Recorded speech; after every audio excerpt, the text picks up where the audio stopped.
Assalamualaikum warahmatullahi wabarakatuh. Selamat siang teman-teman dimanapun yang saat ini Anda sedang berada. Ketemu lagi dengan Arif RH dalam keisengan yang terus berlangsung ya, entah sampai kapan. Siang ini kita akan membahas secara singkat tentang inner peace ya. Inner peace itu artinya kedamaian di dalam diri.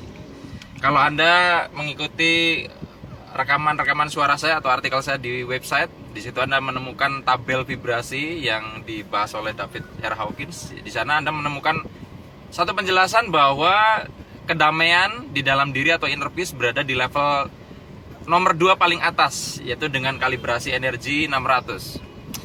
Dari mengacu kepada tabel itu berarti sangat sederhana ya, bahwa ketika seseorang memiliki vibrasi tinggi, dia berada dalam perasaan yang damai dalam menjalani kehidupan, maka sangat mungkin hidupnya akan lebih mudah untuk menuju kepada tahapan yang lebih bagus, lebih berhasil, lebih bahagia. Begitu. Nah, pertanyaannya adalah yang mungkin muncul dalam benak kita adalah, terus bagaimana supaya kita bisa memahami inner peace? Bagi Anda yang sudah pernah nonton film Kung Fu Panda 2 ya, itu ada judulnya Inner Peace. Di sana ada satu adegan di mana si Kung Fu Panda, si Po, bertanya kepada Master Shifu, gurunya yang tikus itu. Nah, jadi kata Master Shifu, gurunya si Kung Fu Panda ini bilang gini, bahwa untuk memahami inner peace itu ada 2 jalan. Dan mungkin ini jalan ini yang bisa Anda pilih juga atau saya pilih.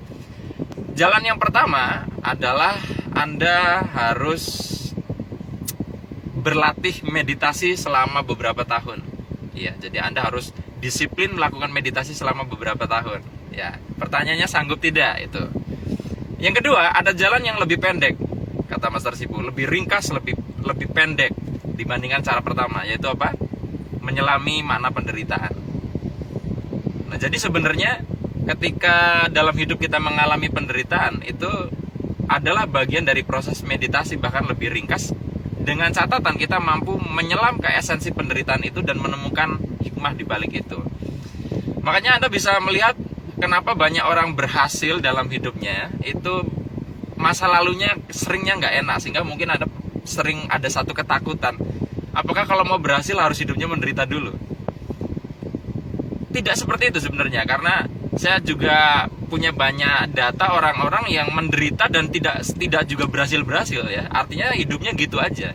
Tapi di banyak sisi kita juga bisa melihat profil orang sukses selalu dulunya orang yang menderita. Lalu apa yang membedakan? Teman-teman, kenapa orang yang dulunya susah, menderita lalu jadi berhasil? Apa yang membuat dia berhasil? Bukan masalah bahwa gagal adalah sukses yang tertunda, tetapi orang ini telah melakukan jalan yang kedua, yaitu dia mengalami penderitaan dalam hidup, mampu menyelami esensi di dalam penderitaannya, dan akhirnya mengenali inner peace. Itu yang membuat dia akhirnya bisa menjadi orang yang sangat berhasil. Jadi kalau misalkan Anda saat ini sedang mengalami penderitaan apapun bentuknya, entah material, entah itu hubungan sosial macam-macam, kalau bisa melalui itu mengenali esensi terdalam dari penderitaan itu, maka Anda akan mengenali inner peace. Dan disitulah titik balik seseorang bisa mengakses vibrasi yang sangat tinggi. Dalam hidup dikenal dengan berpasangan. Makanya ketika kita akan lebih paham bagaimana rasanya nikmatnya kenyang ketika kita pernah merasakan lapar. Jadi dengan menyelami esensi lapar, kita mengenali rasanya kenyang. Begitu juga sama, seseorang akan lebih memahami inner peace, kedamaian di dalam diri, saat seseorang tersebut bisa memahami esensi dari sebuah penderitaan.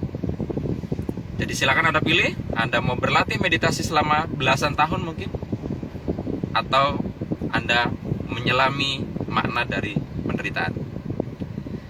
Demikian teman-teman yang bisa saya bagikan pada kesempatan kali ini. Sampai ketemu lagi di keisengan-keisengan yang selanjutnya. Saya akhiri, billahi taufik wal hidayah. Wassalamualaikum warahmatullahi wabarakatuh.